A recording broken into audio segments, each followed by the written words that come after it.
One of the ways that God speaks to us is through timely circumstances. Now, what do I mean by timely circumstances? I mean a naturally occurring event that happens with supernatural timing.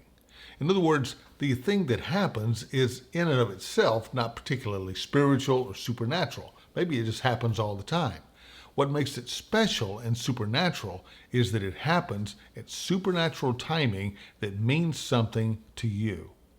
In Mark chapter 14, verses 12 to 16, the scripture says, "On the first day of unleavened bread, when they sacrificed the Passover lamb, his disciples asked him, 'Where do you want us to go and prepare the Passover so that you may eat it?'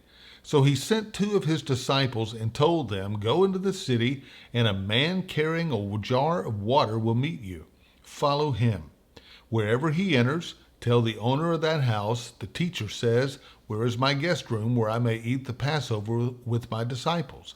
He will show you a large room upstairs, furnished and ready. Make preparations for us there." So the disciples went out, entered the city, and found it just as Jesus had told them, and they prepared the Passover.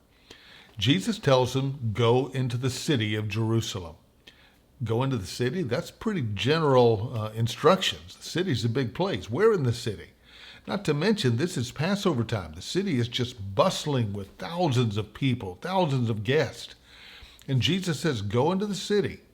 And so you will find a man there carrying a water jar.